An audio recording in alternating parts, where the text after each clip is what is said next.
여러분들 인생에 가장 큰 영향을 준 책이 있다면, 내가 지금까지 살아오면서 가장 감명 깊게 혹은 기억에 남을 만한 그런 책이 있다면 어떤 책이 있습니까? 물어보는 거예요. 어떤 책이 있어요? 네, 또요? 네. 목사님은 중고등학생 시절에 이 삼국지를 정말 좋아했어요. 여러분 삼국지 압니까? 요즘은 여러분이랑 저랑 나이 차는 얼마 안 나지만 저희 때는 무협지나 삼국지 이런 걸 좋아했는데 최근에 트렌드를 보니까 어, 판타지나 또 뭐 이런 장르들을 더 좋아하더라고요. 삼국지에 보면 어떻습니까? 유비, 또 관우, 장비 이렇게 도원 결의를 통해서 의형제 셋이 나와서 또 조조, 또 선관, 또 삼국이 나오고 또 제갈공명과 같은 또 걸출한 인물들이 나와서 전쟁과 전략 그 속에서의 어떤 그런 우정과 우애 또 인간관계의 다양한 모습들을 통해 너무너무 재미있게 봤어요. 그래서 뭐 한국의 유명한 소설가들이 쓴 삼국지 한 20권, 뭐 12권, 30권 이렇게 구성된 것들을 거의 출판사별로 책을 구해서 10번, 20번씩 반복해서 읽었던 기억이 납니다. 그래서 수업 시간에 삼국지 보다가 들켜서 혼난 적이 많이 있어요.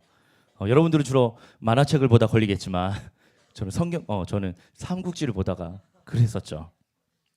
그런데 정말 제 인생에 가장 중요한 책 혹은 가장 내 영향에 큰 영향을 준 책이 한 권 있다면 그건 바로 성경책이겠죠. 제가 책을 하나 가져왔어요. 제가 어제 설교를 마무리하면서 책장을 뒤져서 찾았어요. 목사님이 고등학생 시절에 고등학교에서 3년 동안 학교에서 보던 성경책이에요. 벌써 옛날 책 같죠. 여러분과 저가 나이 차이는 얼마 안 나지만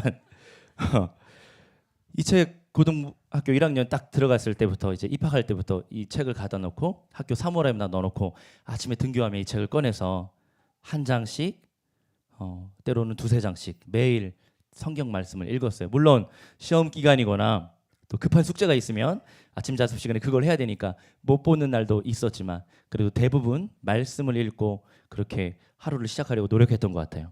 그러다가 교회 안 다니는 담임 선생님 또는 자습 감독 선생님 만나면 혼나기도 하고 왜 자습 시간에 친구들 공부하는데 딴짓 하냐고 혼나기도 하고 그랬어요. 그러면 주를 위해 이런 핍박쯤은 달게 받으리 이런 마음으로 더 성경을 막 읽었던 것 같아요. 제가 설교를 준비하다가 놀라운 걸 발견했어요. 어느 날 아침인지 모르겠지만 고등학교 한 1, 2학년 어느 날 아침에 아침 자습 시간에 성경 말씀, 시편 말씀을 읽다가 메모를 해놓은 거예요. 목사님이. 대단한 메모는 아니고요. 시편 말씀 몇 절을 적어놨어요. 아침에 주의 인자로 우리를 만족해 하사 우리 평생에 즐겁고 기쁘게 하소서. 높이 계신 여호와의 능력은 많은 물소리와 바다의 큰 파도보다 위대하시니이다. 여호와는 나의 산성이시요 나의 하나님은 나의 피할 반석이시라. 이렇게 여기다 이렇게 포스트잇 붙여서 말씀을 메모했어요. 한 10여 년 전 목사님 필체로 고등학생 때 적어놨던 말씀. 이 말씀 보는데 그때의 생각들이 많이 나더라고요. 우리 고등부 친구들도 학교에서 매일 아침마다 또는 쉬는 시간에 혹은 점심시간에 시간을 내서 말씀을 읽고 묵상하고 또 큐티하면서 그렇게 말씀과 동행하는 한 해가 되길 축복합니다. 이럴 때 아멘 하는 거죠. 그죠? 네. 축복합니다. 네. 만족스럽지는 않지만 자, 오늘 우리가 함께 읽은 디모데후서 이 본문은 우리가 잘 알고 있는 사도 바울이 쓴 편지입니다. 디모데라고 하는 한 사람에게 쓴 서신서인데요. 디모데는 사도 바울의 제자이자 또는 동역자였어요. 그리고 성경의 표현대로 사도 바울은 결혼하지 않았지만 그래서 자식이 없었지만 이 디모데를 믿음 안에서 참 아들 된 디모데, 사랑하는 나의 아들 디모데 이렇게 표현할 정도로 자신의 제자 디모데를 아들처럼 사랑하고 아꼈습니다. 사도 바울은 1, 2, 3차 선교 여행을 통해서 이 유럽 땅, 소아시아, 오늘날의 터키와 그리스 지역 이 지역을 두루돌며 복음을 전했는데 그때 오늘날의 터키 서남부 지역에 있었던 에페수스라고 하는 지역에 교회를 개척하게 됩니다. 우리 PPT가 준비되어 있나요? 지도를 한번 보여주시죠. 예. 자, 사회책에서 봤을 법한, 그죠? 예, 유럽의 지도인데 한 장을 넘기면 저기는 바로 터키입니다. 한 장을 넘겨주세요. 예, 터키 서남부 지역에 요한계시록에 나오는 7개 교회가 있는데 그 중에 중심된 교회가 에베소 교회입니다. 근데 에베소 교회에서 복음을 전하고 교회를 개척한 사도 바울이 그 한 곳에만 머무를 수 없잖아요. 또 다른 교회, 또 다른 지역에 가서 계속 복음을 전하고 선교해야 됐기 때문에 사도 바울은 그 에베소 지역을 떠나면서 에베소 교회의 후임 목회자로 바로 어린 제자였던 디모데를 후임 담임 목회자로 세우고 떠나게 됩니다. 그러니까 늘 마음 가운데 에베소 교회와 사랑하는 제자 디모데가 떠올랐어요. 그래서 이렇게 목회를 하고 이렇게 교회를 섬기고 이렇게 경건하게 살아라, 이런 권면을 담아 디모데 전서와 후서를 기록했습니다. 그리고 디모데 후서는 사도 바울이 죽기 직전에 마지막으로 쓴 마지막 바울의 편지이기도 합니다. 그만큼 마음과 애정을 담아 사랑하는 제자이자 동역자였던 디모데에게 준 이 편지의 말씀은 바로 우리 젊은 우리 청소년들에게도 동일하게 적용할 수 있는 귀한 말씀입니다. 14절에 보니까 너는 배우고 확신한 일에 거하라는 말씀에서 배우고 확신한 일은 무엇을 의미할까요? 그것은 바로 디모데가 그의 부모로부터 그리고 바울로부터 배웠던 진리의 말씀, 예수 그리스도의 복음을, 성경 말씀을 의미합니다. 오늘 우리가 하나님의 복음 진리의 말씀인 이 성경에 대하여 본문 말씀을 통해 3가지 정도로 함께 살펴보고자 합니다.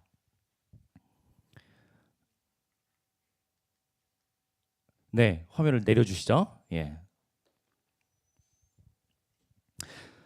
첫째, 성경은 예수님을 믿는 믿음 안에서 구원에 이르는 지혜를 담고 있습니다. 예수님께서는 제자들에게 내가 곧 길이요 진리요 생명이니 나로 말미암지 않고는 아버지께로 올 자가 없느니라, 이렇게 말씀합니다. 우리의 유일한 진리요 생명이신 예수님을 우리는 성경 말씀을 통해 만날 수 있습니다.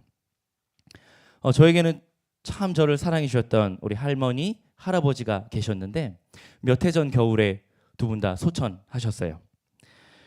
두 분 다 이 땅에서 장수하셨고 또 예수님을 믿어서 천국에 대한 확신을 갖고 그렇게 임종하셨기 때문에 인간적으로 많이 아쉽고 다시 이 땅에서 보지 못하는 서운함이 있지만 그러나 감사하게 생각합니다. 어느 날 제가 이렇게 설교를 하고 주일 예배를 섬기고 있는데 할머니가 돌아가셨다는 소식을 듣게 됐어요. 그래서 주일 사역을 다 마치고 늦은 저녁에 시골로 내려갔습니다. 이미 할머니는 돌아가셔서 입관하신 상태였고 장례식장에 도착하니까 할머니의 관과 할머니의 영정 사진이 있었어요. 그런데 그 할머니의 사진 앞에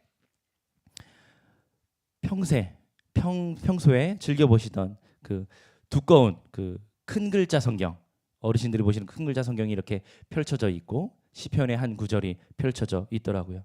그 할머니의 영정과 그 성경책, 손때 묻은 성경책을 보면서 정말 많은 생각이 났고 많이 울음이 났습니다. 우리 할머니께서 한국 전쟁이 일어나기도 그 이전에 전라도 지역에서 장로교 선교사님을 통해 복음을 듣고 처음으로 교회를 다니면서 그 시골에서 처음으로 복음을 믿고 교회를 다니면서 그 시골 가족들 어르신들의 갖은 핍박과 방해를 뚫고 신앙을 지켰고 우리 할아버지를 만나 결혼해서 우리 아버지가 또 할머니를 이어 신앙을 갖게 되었고 할머니 또 우리 아버지 어머니 또 그 신앙이 저에게도 또 제 아들에게도 이렇게 이어지게 된 것을 생각하면서 감사한 마음이 들었습니다. 저희 할아버지께서는 일제 강점기 때 여러분들처럼 이 청소년이었는데 일본 제국에 강제로 끌려가서 강제 노역을 하게 됐어요. 여러분 지난해 개봉했던 군함도 영화 아십니까? 군함도. 군함도에 가신 건 아니고 일본 제일 북쪽에 있는 홋카이도, 북해도라고 하죠. 굉장히 추운 곳. 그곳에 끌려가셔서 수년 동안 이 고등학생 이 나이 때 10대 때 끌려가셔서 노역을 하시다가 해방이 돼서 다시 한국으로 돌아오셨어요. 그때 함께 끌려갔던 많은 친구들, 많은 그 동네 주민들이 대부분 크게 다치거나 상하거나 죽어서 못 돌아왔는데 우리 할아버지께서 어쨌든 살아 돌아오셔서 그것도 참 감사하게 생각해요. 할아버지 그렇게 청소년기를 보내셨기 때문에 학교를 다니거나 교육을 받아본 적이 없어서 난 놓고 기억자를 모르실 정도로 자기 이름을 못 쓰셨어요. 그래서 시골에서 농사져서 우리 서울 우리 집에 쌀을 보내주시는데 그 택배를 붙일 때 주소를 써야 되는데 주소를 못 적어서 옆집 사람에게 부탁하고 이름을 적을 때 글자를 적는 게 아니라 그림 그리듯이 임효준 이렇게 그림을 그리듯이 따라서 그렇게 글자를 쓰셨어요. 근데 어느 날 할아버지가 몸이 많이 편찮으셔서 서울에 있는 저희 집으로 올라오게 됐습니다. 그때 제가 초등학교 한 1, 2학년 어렸을 때였는데 저희 어머니가 이제 할아버지를 모시고 병원에 가서 진료받고 이렇게 하셨어요. 그럼 제가 수업 일찍 마치니까 집에 돌아오면 할아버지가 집에 계시잖아요. 그러면 우리 어머니가 시키셨던 게 효준아 할아버지한테 가서 사도신경이랑 주기도문 말씀 읽어줘라. 그러면 어머니 말씀을 잘 들어야 용돈을 받을 수 있으니까 성경책을 들고 와서 할아버지 무릎에 탁 펼쳐놓고 할아버지 제가 읽을 테니까 따라 읽으세요. 손으로 짚어가면서 전능하사 그럼 할아버지가 전능하사 천지를 만드신 하늘에 계신 이렇게 할아버지가 따라 읽으셨어요. 그렇게 10번씩 20번씩 매일 반복해서 사도신경과 주기도문 하나님의 말씀을 읽어드렸어요. 그런데 글자를 모르시고 한 번도 교육을 받아본 적 없으셨던 우리 할아버지가 그렇게 몇 주가 지나자 제가 읽어주지 않아도 글자를 보면서 할아버지가 소리 내어서 사도신경과 주기도문 하나님의 말씀을 읽기 시작했습니다. 그러면서 시골에서는 할머니가 교회 다니는 것을 그렇게 싫어하고 핍박하셨는데 그 말씀을 통해 예수님을 만나고 다시 몸이 회복되어서 시골로 내려가신 후에 할머니와 함께 교회를 다니게 되셨습니다. 이처럼 하나님 말씀은 그 말씀 그 자체로 생명의 지혜가 담겨 있습니다. 말씀을 그 뜻은 잘 모르고 뭔지 잘 모르는 것 같지만 반복하여 읽고 깊이 묵상하는 가운데 그 말씀 속에 담겨 있는 복음, 진리, 생명의 말씀을 깨닫고 예수님을 만나게 되는 놀라운 은혜가 있는 것이죠. 하나님의 말씀은 정말 말씀 자체만으로 구원에 이르는 지혜를 담고 있습니다. 우리 사랑하는 친구들이 늘 말씀을 가까이 하고 하나님의 말씀과 동행하기를 축복합니다. 두 번째, 모든 성경은 하나님의 감동으로 된 것으로 하나님의 사람을 온전하게 합니다. 오늘 본문의 16절과 17절에 보니까 모든 성경은 하나님의 감동으로 된 것으로 교훈과 책망과 바르게 함과 의로 교육하기에 유익하니 이는 하나님의 사람으로 온전하게 하며 모든 선한 일을 행할 능력을 갖추게 하려 함이라. 이렇게 기록되어 있습니다. 모든 성경이 하나님의 감동으로 기록되었다는 것은 성경이 비록 모세, 사무엘, 이사야, 예레미야 또 신약에는 마태, 마가, 누가, 요한, 사도 바울과 같은 이런 인간 저자를 통해 말씀이 기록되었지만 그러나 성경의 원 저자는 인간이 아니라 성령 하나님의 감동으로 하나님의 말씀으로 기록했기에 성경의 원 저자는 하나님이란 뜻이에요. 그리고 인간 저자를 통해 성령의 감동하심으로 하나님의 말씀을 한 글자 한 글자 기록하게 한 것이죠. 베드로후서 1장에 보니까 이렇게 말씀합니다. 먼저 알 것은 성경의 모든 예언은 사사로이 풀 것이 아니니 예언은 언제든지 사람의 뜻으로 낸 것이 아니요 오직 성령의 감동하심을 받은 사람들이 하나님께 받아 말한 것임이라. 성령의 감동하심을 받은 사람이 하나님 말씀을 성령의 감동대로 기록한 것이 바로 성경이란 겁니다. 우리나라에 복음이 전해진 지는 이제 약 130년 정도 됐어요. 제가 청년 때는 120년 됐다고 했는데 10년이 흘렀어. 그래서 벌써 130년이 됐어요. 시간이 많이 흘렀죠. 저는 직장 생활하다가 조금 늦은 나이에 이제 신학을 공부했는데 신학교에 가서 신학대학원에 가서 신학 공부하면서 가장 재밌었던 과목 중에 하나가 역사 신학, 교회사 공부였어요. 바로 한국 교회사 공부였는데 선교 130년 역사를 쭉 돌아보면서 이 한국 교회, 이 한반도 우리 한민족을 위해서 하나님께서 얼마나 열심히 일하셨고 복음이 증거되고 전해지는데 교회가 세워지는데 얼마나 많은 선교사님들과 우리 신앙의 선배들이 순교의 피를 흘려야 했는지 그 역사를 통해 배우면서 고등학교 시절에 세계사 시간, 국사 시간에 배우지 못했던 정말 우리 한국 교회사의 역사를 배웠어요. 여러분 1866년에 어떤 일이 있었는지 압니까? 수능에 나올 법한 문제죠. 1866년 8월 21일 미국의 상선 제너럴 셔먼호가 평양 대동강변에 들어오게 됩니다. 사진이 있어요. 앞으로는 어떻게 넘어가지? 앞으로 더 앞으로. 자, 경기도 용인에 가면 한국 기독교 순교자 박물관이 있어요. 저기입니다. 제가 교육전도사 시절에 지금 결혼한 아내와 여자친구였어요 그때. 우린 데이트를 해도 항상 좀 거룩했어. 그래서 친구야 우리 방학했으니까 한국 기독교 순교자 박물관 한번 가볼래? 그래서 그때 제가 차가 한 대 있었는데 작은 차가 있었는데 서울에서 차를 타고 막 용인으로 막 달려갔어. 우리 아내는 그때 용인 에버랜드 놀러 가는 건가? 순교자 기념관에 갔죠. 자, 우리가 이제 결혼하면 목사로 또 사모로 이렇게 평생 교회를 섬기며 사역할 텐데 우리가 이곳에서 한국 선교의 역사도 보고 우리 순교자들을 보면서 그렇게 다시 한번 마음을 모아보자. 이렇게 여름방학 때 데이트를 갔던 참 아름다운 기억이 있네요. 자, 거기 가면 한쪽 벽면에 이렇게 사진이 쫙 걸려 있어요. 어떻게 보면 영정 사진이기도 한데 바로 한국교회 이 조선 땅에 와서 복음을 전하다가 순교하신 선교사님들, 미국, 캐나다, 영국, 호주, 유럽 전 세계에서 와서 복음을 전하다가 순교하신 선교사님들과 또 한국 초대교회 120, 30년 전, 100여 년 전, 1세기 전에 교회를 세우고 예수님을 증거한다고 하나님의 말씀을 가르친다는 이유로 일제에 의해 핍박받고 순교하고 감옥에서 옥살이 하셨던 그런 장로님들, 목사님들, 선교사님들의 사진이 쫙 걸려 있어요. 거기 가면 절로 경건한 마음, 그런 마음이 듭니다. 거기 가면 우리나라 최초의 성경책이 있어요. 1876년에 번역이 되어서 한글로 우리말 순우리말 성경으로 기록된 번역된 첫 성경책이에요. 그 전에는 쪽복음이라고 해서 마태복음 하나, 요한복음 하나, 마가복음 하나 이렇게 복음서 하나만 겨우 한글로 번역된 성경책을 가지고 선교를 했었는데 이제 많은 선교사님들과 목사님들의 노력으로 한글로 번역된 성경이 여러분들이 태어나기 훨씬 더 전에 100여 년 전에 이미 우리말로 번역된 성경책이 있었던 것이죠. 거기 가면 입구에 이 그림이 걸려 있습니다. 박물관에 들어가는 입구에 이 그림이 걸려 있는데 제너럴 셔먼호 사건을 묘사한 역사화예요. 로버트 토마스 선교사님. 토마스 선교사는 런던의 장로교 목사였는데 20대 초반의 젊은 나이였습니다.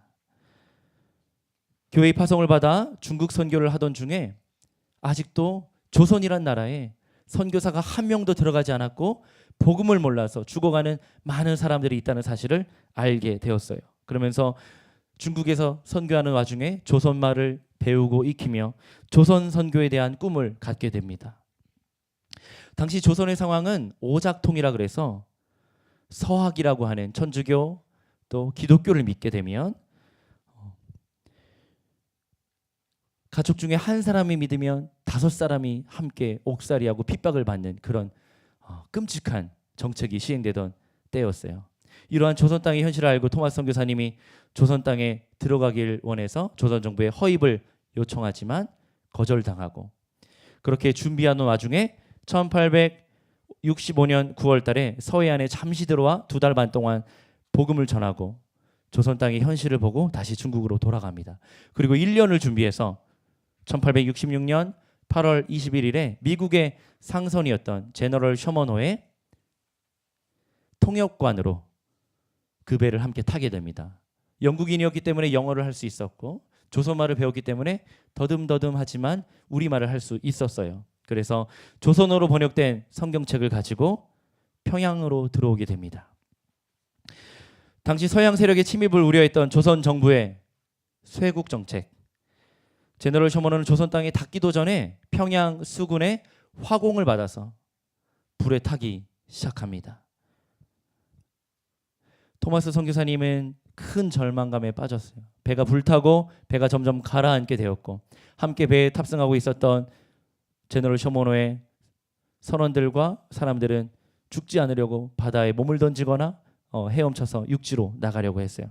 그때 토마스 선교사님은 자신이 조선말로 번역해서 조선 사람들을 구원하기 위해서 가져온 성경책, 이 생명보다 소중한 성경책을 다 물에 빠져서 불에 타서 없어지게 되는 것이 안타까워서 배에 있는 성경책을 집어들고 조선 사람들, 평양 군민들을 향해서 성경책을 던졌습니다. 예수, 예수 하며 성경책을 던지기 시작했어요.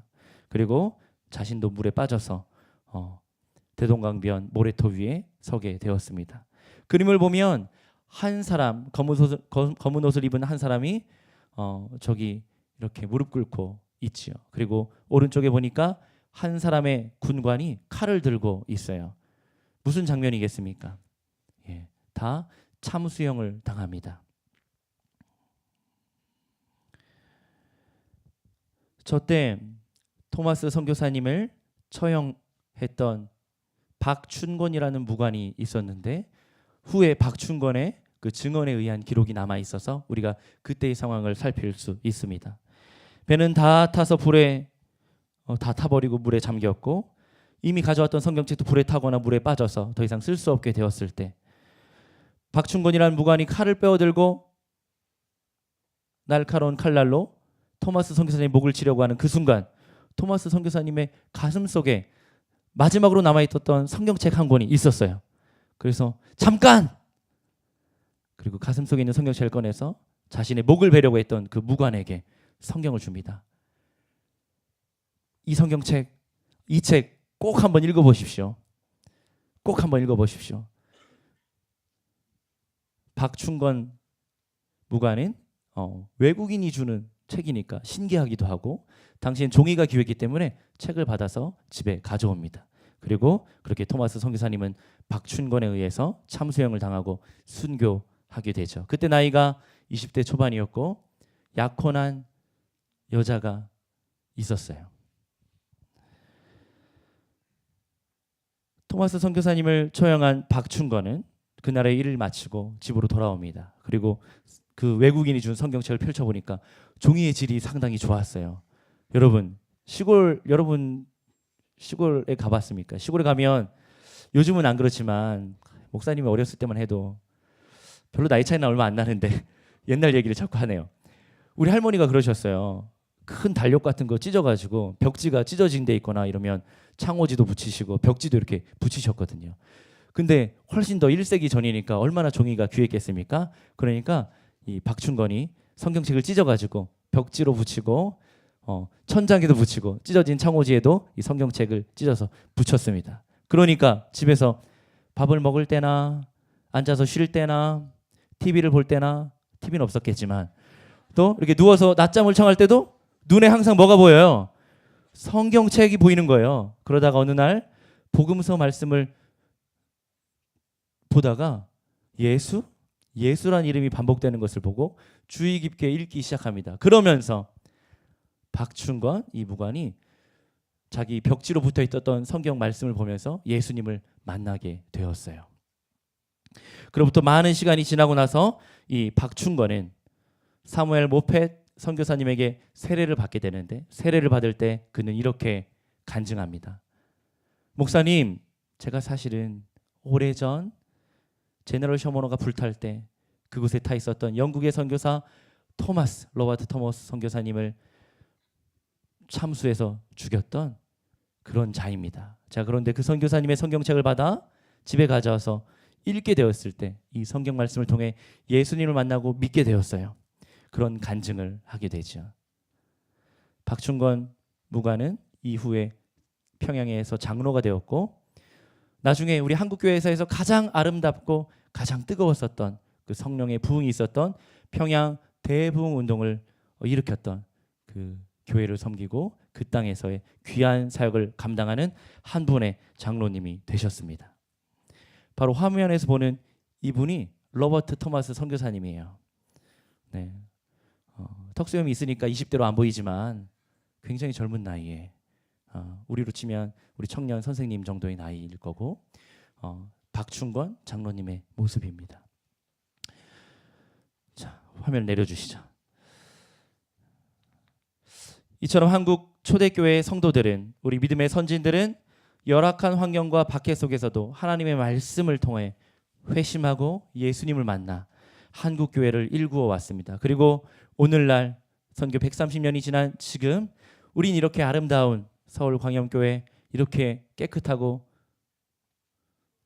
편리한 시설을 갖춘 이 고등부 예배실에서 하나님께 예배할 수 있는 것이죠. 얼마나 감사한 줄 모르겠습니다.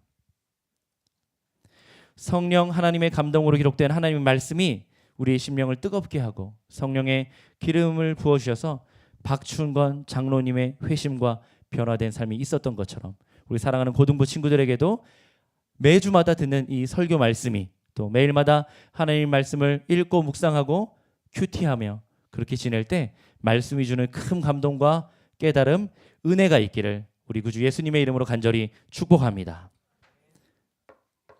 아멘. 축복합니다. 세 번째, 벌써 마지막이네요. 성경은 어려서부터 배워야 합니다. 오늘 함께 읽은 15절 말씀해 보니까 사도 바울이 디모데에게 너는 어려서부터 성경을 배웠다고 말하고 있습니다. 하나님 말씀으로 양육받는 것은 빠르면 빠를수록 좋습니다. 여러분 17, 18, 19세가 되었는데 이미 나이가 많이 든 것 같죠? 그죠? 이제 10대 후반이잖아. 곧 있으면 20대잖아. 그죠? 그러나 누가 보기에는 우리 고등학생들이 갓난아기처럼 어려 보인답니다. 바로 여러분들이요. 성경 말씀으로 양육받고 훈련받는 것은 빠르면 빠를수록 좋습니다. 혹 더 어려서부터 그렇게 하지 못했다면 지금부터 시작하면 되는데요. 교회에서 드리는 이 공예배, 주일예배, 고등부 예배 빠지지 않고 참석하여 일주일에 1시간 집중하여 예배드리며 하나님의 말씀을 듣고, 또 다음 주부터 목사님이 강조하게 될 텐데 설교 노트를 가져와서 목사님이 설교하면 그 노트에다가 설교 말씀을 우리 수업 시간에 필기하듯이 말씀을 필기하고 첫째, 둘째, 셋째 오늘의 중요한 말씀과 암송구절 목사님 여러분들에게 나눈 것들을 노트에서 그 말씀을 붙들고 한 주간 매일매일 보면서 복습하고 묵상하고 말씀 붙잡고 기도하는 거죠. 다음 주에 말씀, 설교 그 노트를 다 한 권씩 나눠줄 거예요. 괜찮겠죠? 자, 2,000원인데 무료로 나눠드릴게요. 자, 볼펜은 여러분이 챙겨와야 되겠죠. 컬러풀하게 챙겨와야 되겠죠. 그래서 상반기와 하반기에 한 번씩 26주가 지나갈 때 주일 설교의 80% 이상을 잘 기록한 친구들에게 시상을 하려고 해요. 째째하게 문화상품권 5,000원 이런 거 안 하고 축복 기도를 해줄 테니까 기대하시면서 그렇게 설교 노트를 다음 주부터 나눠주는 즉시 함께 하면 좋을 것 같습니다. 우리 선생님들도 함께 하고요. 우리 고등부에서 앞으로 말씀을 통해 이렇게 함께 예배하고 또 교제하고 또 제가 우리 고 1, 2, 3학년들 또 임원들과 함께 제자 훈련을 또 시작하려고 하는데 제자 훈련을 통해 또 말씀을 배우고 그런 과정들을 통해 하나님과 더 가까이 나아가고 그렇게 믿음 안에서 성장하면 좋겠습니다. 그 어떤 자기 개발서나 인문학 고전들 오늘날 현대의 트렌드를 설명하는 그 어떤 책들보다 이 성경책 한 권에 인류의 지혜와 모든 고전 문학이 그리고 무엇보다 구원에 이르는 생명지혜의 말씀이 담겨 있기에 우리가 늘 가까이 해야 할 책이 바로 이 성경책인 줄 믿습니다. 그 다음으로 교과서겠죠. 자, 디모데후서 1장 5절 말씀 우리 성경이 있는 친구들은 함께 읽어볼까요? 디모데후서 1장 5절 말씀. 네, 없을 줄 알고 준비했습니다. 화면을 보시죠. 자, 함께 읽겠습니다. 시작. 이는 내 속에 거짓이 없는 믿음이 있음을 생각함이라. 이 믿음은 먼저 내 외조모 로이스와 내 어머니 유니게 속에 있더니 내 속에도 있는 줄 확신하노라. 아멘. 확신하노라. 타이밍을 잘 맞춰야 되겠죠. 이런 거 하다가 설교가 길어지는 거예요. 예. 자, 디모데후서 1장 5절에 뭐라고 이야기합니까? 내 속에, 디모데, 네 속에 거짓이 없는 믿음이 있어. 그 믿음은 너의 외할머니 로이스와 너의 어머니 유니게 속에 있던 것인데 지금은 네 속에도 있는 것을 확신한다. 어머니와 외할머니로부터 이어졌던 그 믿음이 말씀을 통해 양육받는 디모데에게 있었던 것이죠. 렘브란트가 그린 디모데와 할머니라는 그림이에요. 그 외할머니 로이스가 어렸을 때부터 우리 디모데에게 말씀을 가르쳤나 봐요. 그래서 저 할머니 무릎에 있는 책이 성경책이겠죠. 아마도 신약이 완성되지 않았으니까 구약 성경일 거예요. 그 성경을 보면서 어린 디모데 어렸을 때부터 말씀을 가르치고 양육했던 것입니다. 여러분, 저와 우리 고등부 선생님들이 여러분들의 외할머니와 어머니가 되어드릴 겁니다. 주일날 함께 말씀을 나누고 또 소그룹으로 분방 공부를 하면서 함께 말씀을 배우게 될 겁니다. 기대가 되시죠? 네, 우리 3학년들은 확실히 기대가 됩니다. 우리 1, 2학년 친구들 기대가 됩니까? 네, 대답을 잘해야 설교가 빨리 끝나죠. 찬송가 199장에 이런 가사가 있어요. 목사님 어렸을 때 우리 어머니가 늘 불러주셨던 찬송가예요.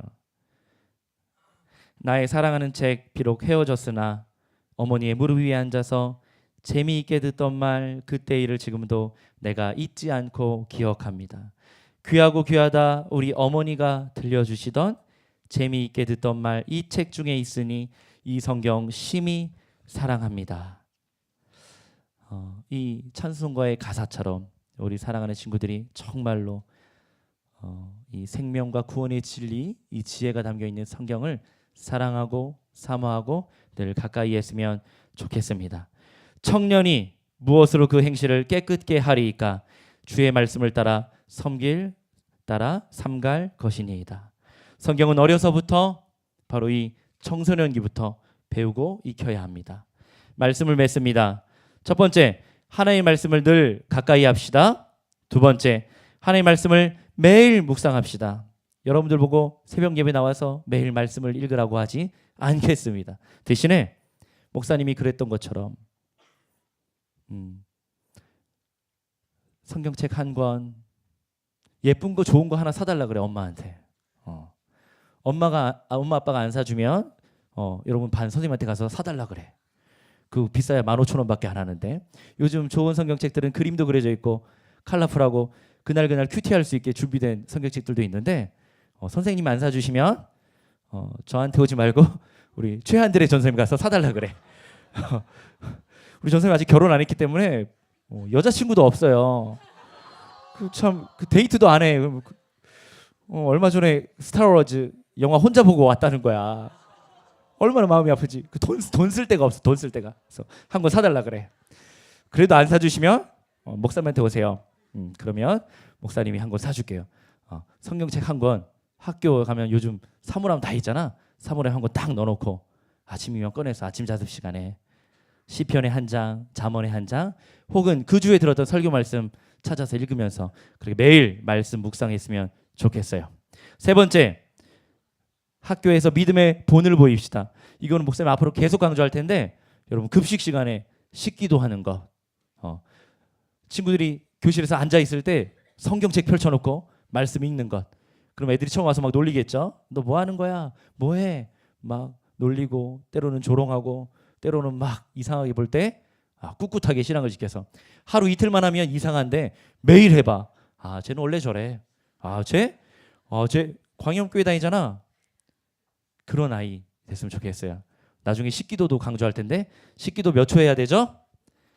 나중에 우리 식기도 10초 운동을 할 거예요. 급식판을 딱 받아놓고 10초 기도하는 거지. 여기 아마 손들라 그러면 기도 안 하는 친구들이 훨씬 더 많을 텐데 기도하는 친구들도 길어야 2초를 넘기지 않을 거야. 하나님 감사합니다. 아멘. 하고 딱 먹잖아. 근데 이제 우리 10초 운동. 10초면 굉장히 긴 시간이에요. 목사님이 했던 거야. 목사님이. 식판을 넣고 딱 식기도 하고 또 교회 다니는 친구들이 있으면 같이 앉아서 오늘은 네가 대표기도 하고 내일은 네가 하고 돌아가면서 하는 거지. 지금은 웃지만 3월달 개학하면 여러분 대표 기도하는 여러분 모습을 보게 될 것입니다. 아멘 해야죠. 자, 우리 사랑하는 고등부 친구들, 목사님 18장 준비했는데 다 못했어. 목사님 마음을 알겠죠? 중간에 많이 건너뛰었어. 우리 선생님들은 시간이 많이 지체돼서 지금 긴장하고 계신데 첫 주니까 이해해 주시고요. 우리 사랑하는 고등부 친구들, 우리 선생님들, 우리 성경 말씀은 하나님의 감동으로 된 것으로 구원과 생명, 지혜가 담겨 있는 진리의 책입니다. 이 성경 말씀을 올 한 해 동안, 아니 일평생 주의 말씀과 동행하는 우리 고등부 친구들, 선생님들 되기를 우리 구주 예수님의 이름으로 간절히 축복합니다. 축복합니다. 자, 우리 이 시간 함께 찬양하길 원합니다.